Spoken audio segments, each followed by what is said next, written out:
wa Tanzania kiujumla na wananchi wote, kutoa wito kwa vijana wa Kitanzania kujitokeza kwa wingi kuboresha taarifa zao katika daftari la kupiga kura kwa mzunguko wa pili. Wote tunafahamu mwaka huu tuna jambo kubwa la kulikamilisha, uchaguzi mkuu wa taifa, kuchagua viongozi ambao tunawaamini, viongozi ambao watatuongoza taifa letu. Kwa ni haki ya msingi ya kila kijana kujitokeza kupiga kura, lakini kabla ya kupiga kura kuboresha taarifa, kwa sababu tunafahamu vijana wengi wanahama makazi fulani kwenda makazi mengine, na ni lazima kuboresha taarifa zao ili waweze kupata haki yao ya msingi.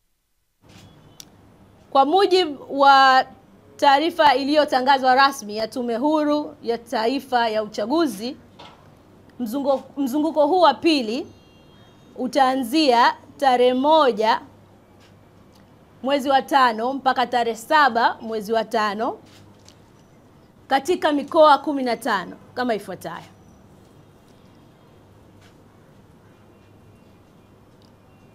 Mkoa wa kwanza utakuwa Geita, kufuatiwa na Kagera, Mara, Shinyanga, Mwanza, Simiu, Rukwa, Tabora, Katavi, Kigoma, Iringa, Ruvuma, Mbeya, Njombe na Songwe. Huu ni mzunguko wa kwanza.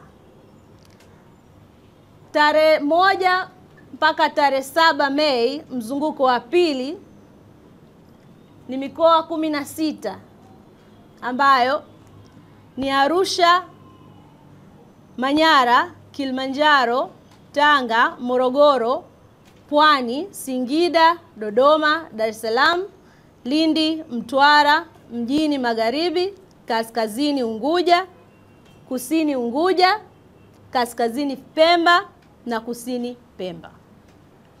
Tarehe 16 mpaka tarehe 22 Mei 2025 ni mzunguko wa 3 wa vituo vya magereza na vyuo vya mafunzo ambao 10 ni Zanzibar na vituo vya magereza 130 Tanzania bara. Tarehe 28 Juni mpaka tarehe 4 2025 katika awamu hii jumla ya vituo 7869 vitatumika katika Tanzania bara ambao ni vituo 7659 na Zanzibar vituo 210. Hii ni kwa mujibu wa taarifa ya mwenyekiti wa tume Mheshimiwa Jaji wa Rufani Jacob Mwambegele, na matarajio hayo, kwa taarifa hii tunategemea vijana wengi kujitokeza na kuboresha taarifa zao. Kama nilivyosema hapo awali, uchaguzi huu utafanyika kwa haki, kwa demokrasia, na ni nafasi ya kijana wa Kitanzania kumchagua kiongozi ambaye anamhitaji. Lakini kwa nafasi hii ninayozungumza kama kiongozi wa jumuiya ya vijana, katibu wa idara ya uhamiaji na chipukizi, tunao wagombea wetu. Mgombea wa nafasi ya urais, Mheshimiwa Rais Dr. Samia Suluhu Hassan pamoja na makamu wake. Muda ukifika, ninaamini kwamba vijana wengi watajitokeza. Lakini kwa nini tujitokeze na tujisajili? Lazima tutambue kama vijana wa Kitanzania tuna utaratibu kama nchi kila baada ya miaka 5 kuchagua viongozi ambao tunawapenda, lakini viongozi wenye utayari kutumikia taifa letu la Tanzania.